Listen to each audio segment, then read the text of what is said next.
देखिए दीदी, तीन सूत्र के बारे में मैं इतना ही कहूँगी कि साहब सहजानंद जी ने तीन सूत्र दिया और कहा कि यह तीन सूत्र के माध्यम से आप शिव को अपना गुरु बना सकते हैं। ये तीन सूत्र आपके लिए साधन है शिव के प्रति प्रेम पैदा करने का, शिव तक पहुँचने का।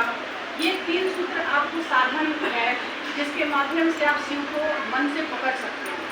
पहले सूत्र में साहब श्री ने क्या दिया कि आप लोगों को बताने से पहले आप खुद दया मांगे। पहले जब हम लोग क्या करते हैं, पहले लोगों को बताने लगते हैं, लेकिन नहीं, पहले आप इस बात के लिए दया मांगिए कि हे शिव, आप मेरे गुरु हैं, मैं आपका शिष्य या शिष्या हूँ, मुझ शिष्या पे दया कर दीजिए। पहले आप जब मन ही मन दया मांगेंगे गुरु से, तो ही आपका दूसरा काम यानी दूसरा सूत्र हो पाएगा, क्योंकि गुरु के दया में बहुत बल होता है। जब आप गुरु से दया की याचना करेंगे तो गुरु आपको क्या करते हैं, बल प्रदान करते हैं, सामर्थ्य देते हैं, आपको गति देते हैं और वो आपसे दूसरा काम यानी उनका जो दूसरा सूत्र है, दूसरे सूत्र में साहब श्री ने क्या कहा कि लोगों से कहिए कि शिव गुरु, लोगों को शिव से जोड़ने का प्रयास कीजिए। अगर आप शिव से लोगों को जोड़ेंगे तो लोगों को जोड़ते जोड़ते आपका मन समझ जाएगा कि शिव। उन्होंने कहा कि जोड़ते जोड़ते आप जुड़ जाओ। लोगों को जोड़ने के क्रम में अपना मन समझने लगता है कि शिव गुरु। और उन्होंने तीसरे सूत्र में बहुत ही सुंदर तरीके से एक बात कहा कि नमः शिवाय से अपने गुरु शिव को प्रणाम करने का प्रयास कीजिए। 108 बार ये उन्होंने एक संख्या दिया कि 108 बार आप प्रणाम करने का प्रयास कीजिए। उन्होंने प्रयास शब्द इसलिए कहा कि नमः शिवाय बहुत कठिन है, पंचाक्षर मंत्र है, पावरफुल मंत्र है और शिव को प्राप्ति के मंत्र है। इतना ही नहीं, साहब श्री ने नमः शिवाय के बारे में कहा कि वो शिव का प्राण मंत्र है। नमः शिवाय प्राण मंत्र है, प्राणों में बसता है। एक नमः शिवाय में ऐसा मंत्र है जो व्यक्ति के सांसों पर अजप के माध्यम से सांसों की गति पर चढ़ता और उतरता है।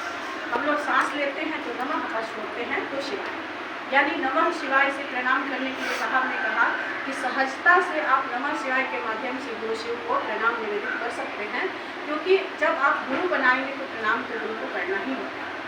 तो ये मन और वचन और कर्म तीनों से एक सिद्ध में आप होते हैं जब, तो परिणाम की स्थिति बनती है। उन्होंने कहा कि मन से, वचन से और कर्म से, तीनों से आप शिव को अपना गुरु मानते हैं और शिव की राह में चलते हैं तो गुरु की दया निश्चित रूप से आपको मिलती है।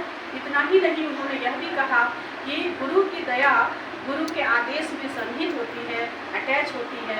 जैसे जैसे आप गुरु आदेश का पालन करते हैं, गुरु के प्रिय आप बन जाते हैं और गुरु की दया से आपका राह बिल्कुल आसान हो जाता है, क्योंकि जैसे जैसे आप गुरु का काम करेंगे वैसे वैसे गुरु की दया आपके साथ साथ ही चलेगी, क्योंकि दोनों अलग है नहीं। जहाँ गुरु का कार्य होगा वहाँ गुरु की दया होगी, ये वाली बात है।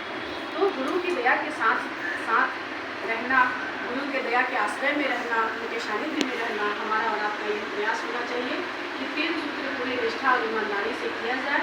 क्योंकि जो लोग तीन सूत्र बहुत ईमानदारी से करते हैं, दीदी नीला मानव भी उनका साथ देती है। दीदी ने बोला था कि जो लोग ईमानदारी से शिव गुरु का कार्य करेंगे, शिव के राह में चलेंगे, मैं उनके रास्ते की बातों को चुनूंगी।